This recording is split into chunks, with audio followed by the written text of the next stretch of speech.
yum, yum. It's yummy. माशाल्लाह बहुत yummy है, बहुत टेस्टी है। हम कुछ जोड़ेंगे तब बहुत टेस्टी है तारिक सर, बहुत टेस्टी। असल क्या एप्पल खीर।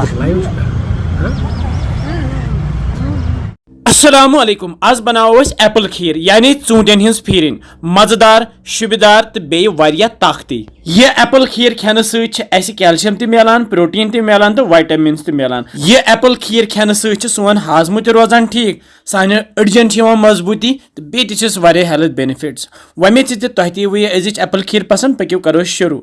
मेनू यह वजुल वजुल बोड़ हूँ डेलिशियस ूट। कोशिश करो अस निमोन वजुल नार हूँ ूट यह जन मोदुर तस। मेनू यह मुजि ग्रोंड तो अथ पे गुशोन इत कन मुजि गशान इथे कन गुशोन ूट त गशित कर थवन प्लेटस मज अलकुन तो लागो वन खीर बनावन। अमे बापत अनु मे यह तव ताई मज त्रे मे गेव चमचे ज़ बहन घर कुल गेव इस्तेमाल करान। गेव गरम गस्ती त्रो अत मज यह ूट इस गशित थो प्लेटस पे तो अमे पत लागो तलुन ये गेवस मज तलहोन यह यूत काल यह आब ये श्रपि यह करहोन पूर खुशिक तो बे गि थोड़ा वजुल वजुल गसन। यथ लगन 2-4 मिनट तैयार गसनस। आज ूट सीजन अगर तुम घर ूट आसनो तुम हेकि एप्पल खीर बन। ूटन हेको मरबु त बन जाम त बन मे कैंसन वीडियोन मज तम तुह शेयर कर्मित। ूट गो वन तैयार यह थो मे प्लेटस पे कड़ित तो अथ ताई मज त्रे मे गेवस 3 चमचे यह काशुर गेव। गेव गरम गस्ती त्रा ये मज सूज यम त्रे मे ये 3 लकट चमचे सूज तो सूज तवो ये गेवस मज यह तवो यूत काल यह लाइट ब्राउन हिश गु बास कि यह गई लाइट ब्राउन तो ये त्रो वन ये दोद करो घर कुली दोद इस्तेमाल। बह त्रा ये 1 प्याल दोद। अगर अस गर दोद हर या दोद पाउडर हेको 2-3 चमचे तम त्रित अम सत मोट तो बे गस मज तो वन लागो यह मोट रावन। यिथ कन फीरिन बनावान बिल्कुल तिथे कन तैयार करें।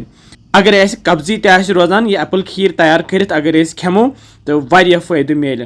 तो ये त्रो अस ड्राई फ्रूट यानी होख मेव ये मे निमित किशमिश बादाम काजू पिस्त फल कह तो मे नुक नुक कोर्मुत बे त्रा ये 3 खजर नुक नुक कर तो बे त्रोस खंड चमचा बे त्रोस सब्ज ٲलव पाउडर अड़ुक 1 चमचे तो अमे पत लागो रलाउन सही पे। अगर ने तुम खंड पसंद तो हेकि ये खजर पेस्ट योत त्रित।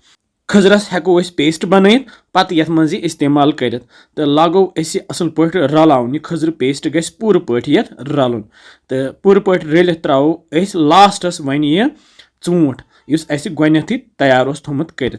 ूट त्रो ये मज लास्टस तिक अगर गोथी दोदस मज ूट त्रो सह हे फटित तिज कह ूट थोड़ा चोक पहम त मे बासो यह गो थोड़ा मोट पहम तो ये त्रो मे दोद 1 प्याल बे तो लागो वन रलाउन तो करहोन वन यह कैंसन सेकंडन तैयार। क्या सेकंड गस्ती करो गैस बंद यह तव वालहोन गैस पे बोन तो तैयार सन मजेदार शुबेदार तो ताकती एप्पल खीर। यह एप्पल खीर बनाओ जरूरी तो खेनोक सारी। मे बान अत बानस मज फिरहोन ये ूट सीजन खीर बह बनावान जरूरी तो अम पत सजावन यमो ड्राई फ्रूटो सजन काजू किशमिश बादाम पिस्त बे पम्पकिन सीड्स परम अलु ब्योल तो बे हक चनन चेर किवी इन मे नुक नुक कोर्मुत तो अमिक सजावन तो खेमोन यह गर्मा गर्म या ठंड कर। यह खीर हेको बन बचन तन तो तिमन लगे मज बे वात फायदे तो वमें तुह यह खीर पसंद आम तुम तनो लिखान जो कमेंट सेक्शनस मज कत पे वुचान तुम सान वीडियोस तो किस बसान तुम सान रेसिपीज। यह अजिच एप्पल खीर खास फैमिली खतर बनोमुत। सच्ची में कैसे Yum, yum, yum. It's yummy. माशाल्लाह जी। पापा को डॉक्टर के पास अच्छी है झूठ के ऐसी बासान कशुर गेव त्रवित सर घी डाला ना, ये कश्मीरी घी से ही बनाया हुआ है। गेव त्रवित किशमिश त्रवित बादाम त्रवित हर अख ड्राई फ्रूट मिक्स कर बहुत ही। आबा मैम से जानना चाहेंगे। बहुत यम्मी है, बहुत टेस्टी है और full of these dry fruits. It's very हम कुछ जोड़ेंगे तब बहुत टेस्टी है तारिक सर, बहुत टेस्टी। चलिए माशाल्लाह माशाल्लाह। वहाँ खाना होना सजाद साहब यह ऐसी लीडर प्रेसिडेंट तलस वुचो टेस्ट दिस फीडबैक असल छा मचु सा इकबाल साहब अनंतनाग पे खानो आज एप्पल खीर क्या? बहुत बढ़िया, मैंने पहली बार खाया है। अच्छा, बिल्कुल। ये एप्पल खीर है एक्चुअली। हाँ भाई।